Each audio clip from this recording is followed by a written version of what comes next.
बिस्मिल्लाहिर्रहमानिर्रहीम। आज हम एक इंतहाई अहम तरीन मेडिसिन को डिस्कस करने जा रहे हैं, जिसका नाम है नेट्रम म्यूरेटिकम।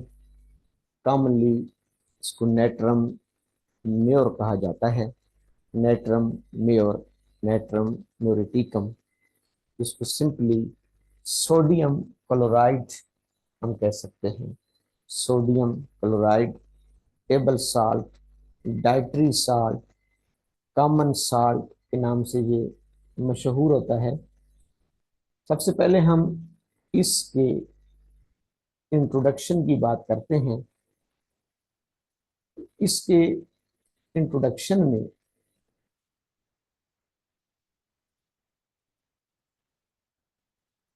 सबसे पहले ये इस रेमेडी का इमेज है। ये तो खैर हम सब ने देखा हुआ है, क्योंकि ये कॉमन साल्ट है, नमक है। ये इस रेमेडी का इमेज है। डॉक्टर साहबान, क्योंकि इस मेडिसिन का ताल्लुक मिनरल किंगडम से है, इसका ताल्लुक मिनरल किंगडम से है, तो इसकी मिनरलॉजिकल क्लासिफिकेशन को हम सबसे पहले डिस्कस करेंगे कि इसकी मिनरलॉजिकल क्लासिफिकेशन क्या है। जैसे प्लांट के मेडिसिन की बोटेनिकल क्लासिफिकेशन होती है, तो जो हमारी मेडिसिन मिनरल किंगडम में फॉल करती हैं उनकी मिनरलॉजिकल क्लासिफिकेशन होती है। इस मेडिसिन का पूरा नाम, फुल नेम नेट्रियम म्यूरेटिकम है। नेट्रियम म्यूरेटिकम इसका पूरा नाम है। ये हमें नजर आ रहा है। इसको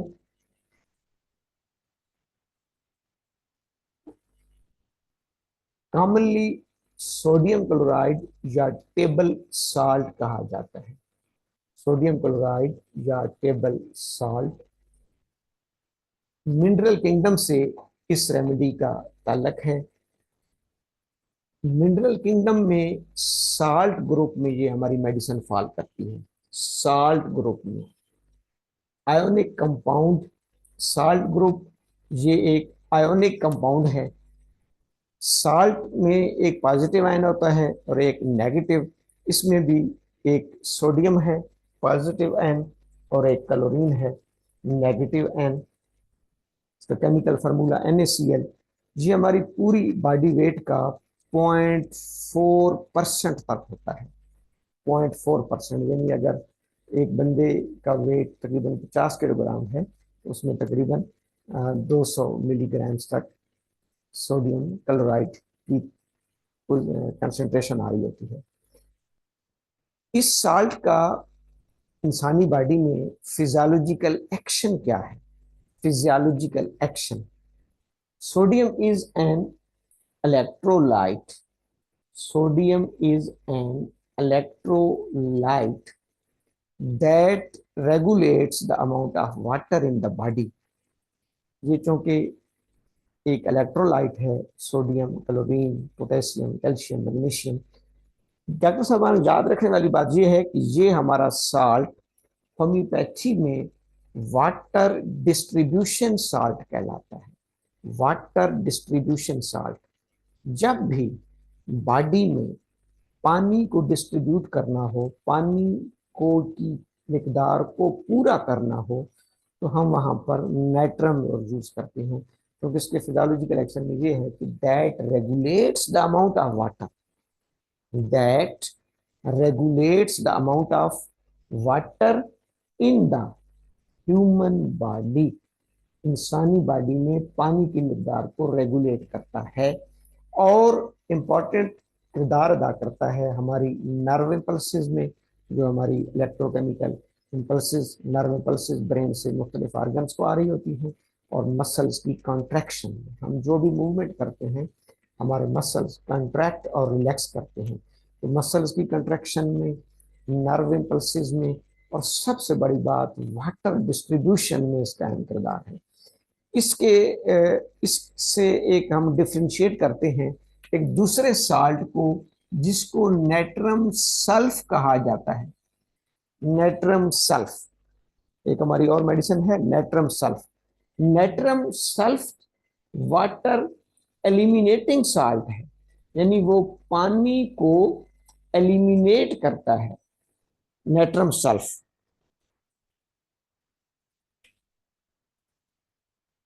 नेट्रम सल्फ पानी को एलिमिनेट करेगा, जबकि नेट्रम म्योर पानी को डिस्ट्रीब्यूट करेगा। फिजियोलॉजिकल एक्शन बहुत इंपॉर्टेंट होता है। अगर हमारी बॉडी में पानी की कमी है तो हम नेट्रम म्योर को यूज करेंगे। अगर पानी की ऑलरेडी ज्यादा है, अब आप नेट्रम सल्फ को पढ़ेंगे तो वो उसमें लिखा होता है कि बेसमेंट में रहने वाले लोगों की दवा है, जहां पर मॉइस्चर ज्यादा होता है, मॉइस्चर ज्यादा होता है। क्योंकि नेट्रम सल्फ का फार्मूला ही ये है Na2SO4.10H2O। इसके साथ पानी के मॉलिक्यूल्स ऑलरेडी अटैच होते हैं।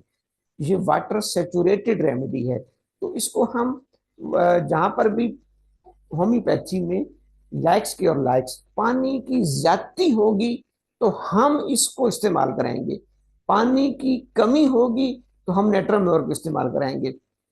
इसमें एक बड़ा अहम नुकता है, गैनाकोलॉजी में आमतौर पर हमारे पास एक रिपोर्ट्स आ रही होती हैं फीटल एनॉमली स्कैन। कुछ खवातीन में एमनियोटिक फ्लूइड कम होता है, एमनियोटिक फ्लूइड कम होता है जिसको ओलिगोहाइड्रोमिनोस कहते हैं, उसमें नेट्रम काम करेगी। कुछ फीमेल में एमनियोटिक फ्लूइड ज्यादा होता है, पॉलीहाइड्रोमिनोस, पॉलीहाइड्रोमिनोस, पॉलीहाइड्रोमिनोस में नेट्रम सल्फ, ओलिगोहाइड्रोमिनोस में नेट्रम म्योर, क्योंकि इसका फिजियोलॉजिकल एक्शन है। ये वाटर डिस्ट्रीब्यूशन साल्ट है और natrum sulph water elimination salt है।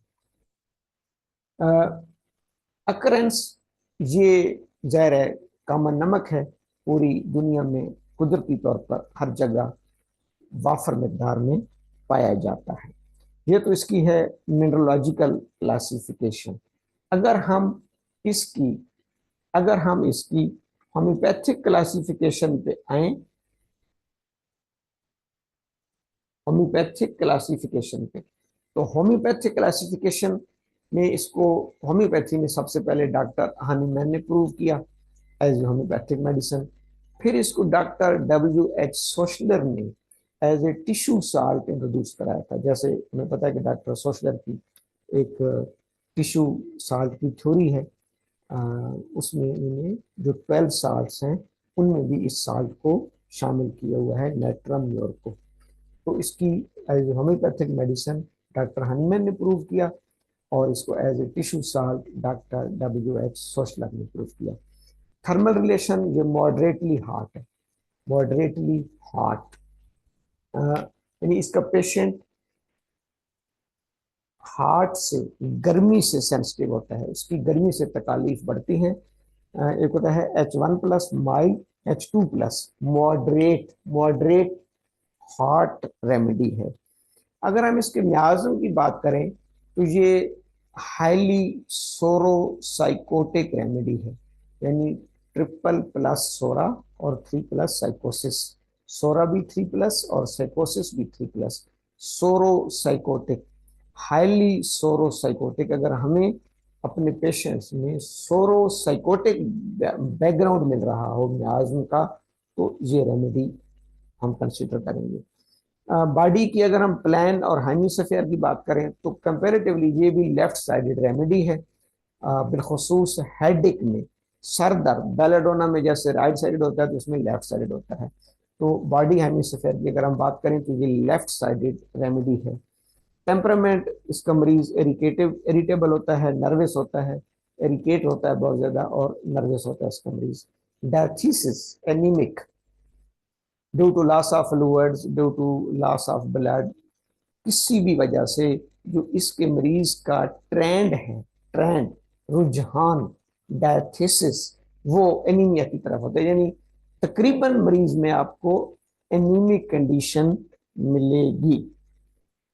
इसका ड्यूरेशन ऑफ एक्शन, ये लॉन्ग एक्टिंग रेमेडी है, 40 से 50 दिन तक, 40 to 50 डेज तक इसका एक्शन ऑफ ड्यूरेशन है। तो ये लॉन्ग एक्टिंग रेमेडी है, बॉडी के अंदर काफी डीपली और लॉन्ग एक्टिंग कर रही होती है।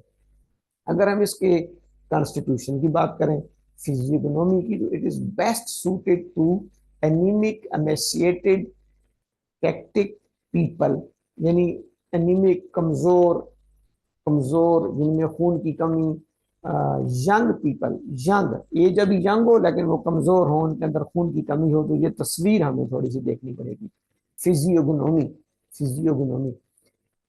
ज़ाहिर है ये साल्ट है तो इसको प्रिपरेशन में हम पूरे साल्ट को यूज करते हैं। एक पार्ट साल्ट का लेकर उसमें 9 पार्ट्स पानी के डाल के वाटर सोल्यूशन बन जाता है, फिर फर्दर पोटेंसी स्पेकुलेशन के जरिए तैयार की जाती है। अगर इसकी इनाटोमिकल लोकेशन की बात की जाए, इनाटोमिकल लोकेशन अफिनिटी की, ये ब्रेन के साथ, माइंड के साथ, ब्लड के साथ, हार्ट के साथ, मसल्स के साथ, इन तमाम जगहों पर इसके असरात आते हैं। Brain, mind, blood, heart, muscles, spleen वगैरह पे। हर मेडिसिन की कुछ की नोट्स इलामात होती हैं, हर मेडिसिन की कुछ की नोट सिम्टम्स होती हैं। की नोट सिम्टम वो सिम्टम होती हैं जो एक मेडिसिन को दूसरी मेडिसिन से इंडिविजुअलाइज करती है, जुदा करती है, या दूसरी लफ्ज़ों में जो उसकी सोली मलकियत होती है, जो उसकी इकलौती मलकियत होती है। तो इस मेडिसिन की कंसोलेशन एग्रावेट्स साइकोलॉजी की एक सिम्टम होती है कि इसके मरीज को जब भी तसल्ली दी जाएगी, जब भी इसको कंसोलेशन किए जाएगी, तो इसका मरीज एग्रेवेट करते हैं। यहाँ पर डॉक्टर साहबान पल्स, पल्स के साथ कंपेयर करेंगे। पल्सटीला के मरीज को जब आप कंसोलेशन देते हैं तो वो बेहतर होता है। नेट्रानोर के मरीज को आप तसल्ली देंगे, वो कहते हैं झूठी तसल्ली है। तो मैंने पहले ये बहुत ये बातें सुनी हैं, ये झूठी तसल्ली है, मजीद वो इरिटेट हो जाता है, इरिटेट हो जाएगा, एग्रेवेट कर जाएगा। एक इसके सर दर्द की बड़ी अहम अलामत है सूरज के साथ, from sunrise to sunset, headache from sunrise to sunset, तुलुए आफ्ताब से गुरूब आफ्ताब तक इसका सर दर्द रहता है, सूरज के साथ साथ बढ़ता चला जाता है। Great desire for salt, great desire for salt, इसमें नमक खाने की शदीद ख्वाहिश होती है। ग्रेट डिजायर फॉर सॉल्ट, इसमें नमक खाने की शदीद, वो तो खैर जाहिर है क्योंकि हाई टेबल सॉल्ट नमक है, तो बुनियादी तौर पर जो मरीज आपको ये है कि मैं बहुत ज़्यादा नमक खाता हूँ, मुझे बहुत ज़्यादा नमक खाने की शौकीन हूँ, तो हमारा पहले ही माइंड रेटर्न जोर पे जाता है। लीडिंग सिम्टम्स, लीडिंग सिम्टम्स वो सिम्टम्स होती हैं जो हमारी रहनुमाई कर रही होती हैं इस मुतलका मेडिसिन तक पहुंचने में। तो नेट्रामेयर तक पहुंचने में कुछ लीडिंग सिम्टम्स, रहनुमा अलामात, एक तो headache in school children, anaemic बिलखसूस जो कमज़ोर एनीमिक बच्चियां होती हैं, क्लोरोसिस गर्ल्स लिखा हुआ है, एनीमिक गर्ल्स, स्कूल पढ़ने वाली, कॉलेज पढ़ने वाली, जिनका सर दर्द सूरज तुलू होने से गुरूब तक रहता है, वो स्पेशली इसको इसकी लीडिंग सिम्टम में आती है। Sensation of hair on the tongue, जुबान पर मरीज को एक बाल की सेंसेशन होती है, sensation of hair on the tongue, मरीज को जुबान पर बाल का एहसास होता रहता है। Loss of smell and taste, loss of smell and taste, इसको कोरोना में भी हम इस्तेमाल कराते थे। नाक में अगर कोई एलर्जिक रिएक्शन हो, पैथोजेनिक इन्फेक्शन हो, वायरल इन्फेक्शन हो, तो जो हमारे ज़ुबान और नाक के रिसेप्टर्स हैं वहाँ वो डैमेज होते हैं, तो इसमें loss of smell and taste, सूंघने की और चखने की हिस्स मुतासर होगी, सूंघने की और चखने की हिस्स मुतासर होगी, जो कोरोना में हमें ज़्यादातर ये अलामत मिलती थी। Sweating while eating, sweats while eating, कभी कभी एक बड़ी टिपिकल सिम्टम हमें मिलती है कि कोई मरीज कहता है जब मैं खाना खाता हूँ तो मुझे पसीना आता है, जब भी मैं खाना खाता हूँ तो मुझे पसीना आता है, sweats while eating, sweats while eating, ये भी एक रहनुमा अलामत है। हिस्टेरिकल गर्ल्स, फीमेल में बिलखुसूस हिस्टेरिया, और हिस्टेरिया भी किस किस्म का कि girls fall in the love with people where the relationship is objectionable. खातून ऐसे शख्स की मोहब्बत में गिरफ्तार हो जाती है कि जहां उसको पता होता है कि ये मेरे रिलेशनशिप काबिल इतराज हैं। इसकी मजीद तफसील में लिखा हुआ है कि जैसे कि खातून एक शादीशुदा मर्द की मोहब्बत में गिरफ्तार हो जाए, उसको पता होता है कि ये मैरिड है, इसके बच्चे हैं, मेरी शादी इसके साथ नहीं हो सकती, लेकिन वो उसमें फाल कर जाएगी, उसमें गिरफ्तार हो जाएगी। तो इसका नतीजा क्या निकलता है कि फिर उसके अंदर हिस्टेरिया डेवलप होगा।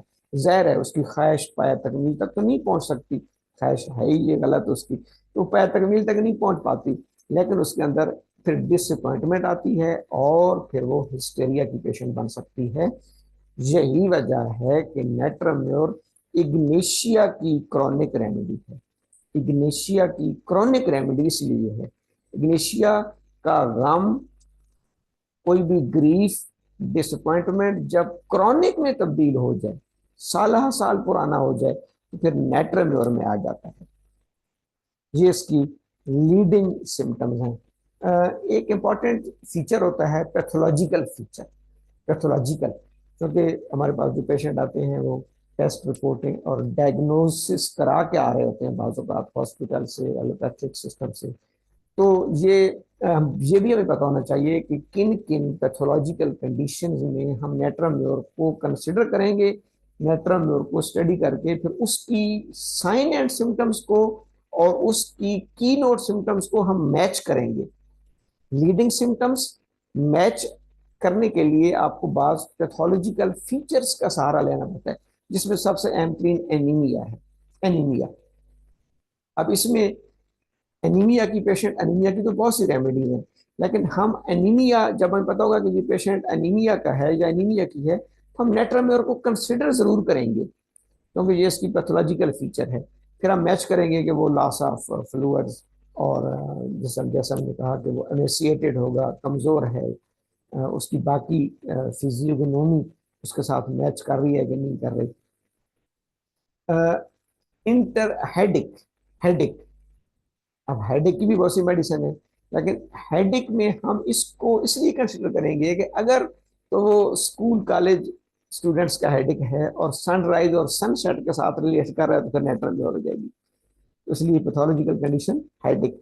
इंटरमिटेंट फीवर, जैसे चाइना को हम कंसिडर करते हैं, नोब की बुखारों में हम इसके टेम्परेचर को, इसकी सर्दी गर्मी को इसके साथ मैच करेंगे। एक कंडीशन होती है गाइटर की, ये जो थायराइड ग्लैंड्स हैं इसमें गाइटर आ जाता है, और थायराइड ग्लैंड्स अगर ओवर ओवर रिएक्टिव हो जाए, हाइपरथायराइडिज्म, हाइपरथायराइडिज्म में चला जाए। अब हाइपरथायराइडिज्म की आगे बड़ी डिटेल्स हैं, यानी उसके पेशेंट्स को जो है वो बाज़ औक़ात ठंड लगती है, बाज़ औक़ात उसके पेशेंट्स को भूख बहुत ज़्यादा लगती है, रेवनेस, हंगर, तो उन तमाम इलामात को फिर हम इसके साथ मैच करेंगे, लेकिन हम पैथोलॉजिकल फीचर याद रखेंगे। हाइपरथायराइडिज्म, एक प्रॉब्लम होती है एडिसोन्स डिजीज। एडिसोन्स डिजीज हमारे किडनी के ऊपर जो ग्लैंड्स हैं, एड्रीनल ग्लैंड्स, किडनी के ऊपर जो ग्लैंड है एड्रीनल ग्लैंड्स, उसकी इनसफिशिएंसी की वजह से एड्रीनल हार्मोन्स प्रॉपर तरीके से सेक्रेट नहीं होते, प्रॉपर तरीके से सेक्रेट नहीं होते, तो उसको कहते हैं एडिसोन्स डिजीज। उसकी जो साइन एंड सिम्टम्स आती हैं वो एडिसोन्स डिजीज। कभी अगर कभी आपके पास एडिसोनियन डिजीज डायग्नोज होके आए, तो फिर आपने उस मरीज की साइन एंड सिम्टम्स को क्रॉस मैच करना है नेट्राम्योर के साथ। ये पैथोलॉजिकल कंडीशन का मतलब ये होता है कि हमने टोटलिटी ऑफ सिम्टम्स को क्रॉस मैच करना होता है। अब जैसे एनीमिया का पेशेंट आएगा तो हम देखेंगे कि नेट्राम्योर वाली सिम्टम है, इंटरमिटेंट फीवर में मे भी पॉसिबल हमें मिल जाए, हाइपरथायराइडिज्म में मे भी पॉसिबल मैच कर जाए, एडिसोनियन डिजीज। हाइपरटेंशन, हाइपरटेंशन तो यहाँ क्लियर कट नजर आ रहा है कि जब वो नमक ज्यादा खाता है, नमक का अगर शौकीन होगा, तो due to high intake of the salt, उसका ब्लड वॉल्यूम, उसकी कार्डिक आउटपुट ज्यादा होती है और वो हाइपरटेंशन का शिकार होगा। हिस्टेरिया, अब हिस्टेरिया की बहुत सी मेडिसिन है, लेकिन इसमें कौन सा हिस्टेरिया होगा, वो जो मैंने बताया कि वो एक ऐसे अफेयर में फीमेल फॉल कर जाती है कि जहाँ पर वो ऑब्जेक्शन है रिलेशनशिप की वजह से वो उसका क्रोनिक डिसअपॉइंटमेंट बन जाती है, वो हिस्टेरिया का शिकार हो जाएगी। डायबिटीज, डायबिटीज में भी बहुत सी मेडिसिन है। अब नेट्रेम्योर की एक दो इलामात डायबिटीज के साथ मैच कर रही होती हैं। डायबिटिक पेशेंट्स को प्यास ज्यादा लगती है, प्यास ज्यादा लगती है। नेट्रेम्योर में भी एक्सेसिव थर्स्ट है। डायबिटीज में पॉलीडिप्सिया है, यानी बार बार ज्यादा पानी पीना। वो क्यों? अगर बॉडी के अंदर नमक की जाती है तो जब भी हम नमकीन चीज खाते हैं वो हमारे थर्स्ट सेंटर को एक्टिवेट करती है। जब थर्स्ट सेंटर को एक्टिवेट करेगी तो हमें प्यास ज्यादा लगेगी। तो हम डायबिटिक पेशेंट्स की जो यूरिन की सिम्टम्स और थर्स्ट की सिम्टम्स को यहाँ मैच करेंगे, क्रॉस मैच करेंगे। फीमेल में लिकोरिया, बिलखसूस जब एक्रिड वाटरी लिकोरिया हो, एनीमिक बच्चियों में, एनीमिक फीमेल में जिनके अंदर ऑलरेडी एचबी लेवल कम होगा, क्लोरोसिस, येलो कलर, एनीमिया, उनमें अगर लिकोरिया हो और वो लिकोरिया भी एक्रिड वाटरी हो तो नेट्रेम्योर के साथ क्रॉस मैच हो जाएगा। तो ये इसकी इंपॉर्टेंट पैथोलॉजिकल कंडीशंस हैं जिनको हमने ज़हन में रखना होता है while prescribing the natrum mur. Anaemia, headache, intermittent fever, hyperthyroidism, Addison's disease, hypertension, hysteria, diabetes, leucorrhoea. Doctor साहब सबसे एंड पर एक इंपॉर्टेंट चीज होती है किसी भी मेडिसिन की मोडेलिटीज और रिलेशनशिप। ज़ाहिर है हमें ये पता होना चाहिए कि हमारे मरीज की इलामात एग्रावेट किससे करती हैं और अमेलियोरेट किससे करती हैं। तो नेट्रेम्योर की इलामात नॉइज, म्यूजिक, वार्म रूम, 10 बजे सुबह, कंसोलेशन, मेंटल एक्सर्जन, हीट, ये ऑलरेडी हम डिस्कस कर चुके हैं। ये वही तमाम चीज़ें हैं जो हम डिस्कस करते हैं, इनका एक मजमूआ है। इन तमाम चीज़ों से मरीज की इलामात, मरीज की बीमारी बढ़ जाती है, इलामात बढ़ जाती हैं। तो एग्रेवेशन और एमेग्रेशन बहुत इंपॉर्टेंट सिम्टम्स का हिस्सा है, क्योंकि बाज़ औक़ात हम सिर्फ मोडालिटीज़ पे भी मेडिसिन दे रहे होते हैं। म्यूज़िक, अब देखें इसकी अहम तरीन वो है कि म्यूजिक इसको एग्रेवेट करेगा और कंसोलेशन इसको एग्रेवेट करेगी। अमेलोरेशन किससे होती है? Open air, cold bathing. ज़ाहिर है हार्ट रेमेडी है तो कोल्ड से अमेलोरेशन होगी। लाइंग ऑन राइट साइड, ये इन तमाम चीज़ों से इसको अफाका होता है, अमेलोरेशन होता है। अब हम इसको देखते हैं कि रिलेशनशिप क्या है। कॉम्प्लीमेंट्री मेडिसिन, जैसे मैंने पहले कहा कि एक तो ये इग्निशिया की कॉम्प्लीमेंट है, ये सीपिया की कॉम्प्लीमेंट है, ये एपिस की कॉम्प्लीमेंट है। यानी नेट्रेम्योर, नेट्रेम्योर के एक्शन को अगर आपने कंप्लीट करना है, नेट्रेम्योर के एक्शन को मजीद स्ट्रांग बनाना है, तो अगर आप देखें आपका मरीज अगर कुछ एपिस के साथ मैच कर रहा है तो ये सोने पे सुहागा होगा। सीपीए के साथ मैच कर रहा है या इग्निशिया के साथ मैच कर रहा है तो वो इसकी कॉम्प्लीमेंट है, मददगार अद्वियात है, मुआविन अद्वियात है। इसको एंटीडोट करती हैं आर्सेनिक और फास्फोरस, आर्सेनिक और फास्फोरस। पोटेंसी की अगर हम बात करें तो इसकी पोटेंसी डॉक्टर बोरिक ने और बाकी डॉक्टर कैंट ने भी 12x, कम से कम 12x फिजियोलॉजिकल डोज में लिखी है। बाकी होम्योपैथिक डोज पोस्ट एवोगैड्रो में जाना है 30, 200, 1 mcm। ज़्यादातर डिजायरेबल जो पोटेंसीज हैं वो 12x, 30, 200, 1000 m और cm, ये इसकी रिकमेंडेड पोटेंसी है। ये मुख्तसर सी ब्रीफिंग थी, मुख्तसर सी जो है ना इंट्रोडक्शन थी नेट्रेम्योर की, जिसमें हमने इसकी मिनरलोजी को डिस्कस किया, इसकी होम्योपैथिक इंट्रोडक्शन को डिस्कस किया, इसकी हमने की नोट्स को डिस्कस किया, इसके हमने लीडिंग सिम्टम्स को और बिलखसूस फिर पैथोलॉजिकल फीचर्स को, जिसके साथ फिर मोडालिटीज़ और रिलेशनशिप। थैंक यू, अस्सलाम।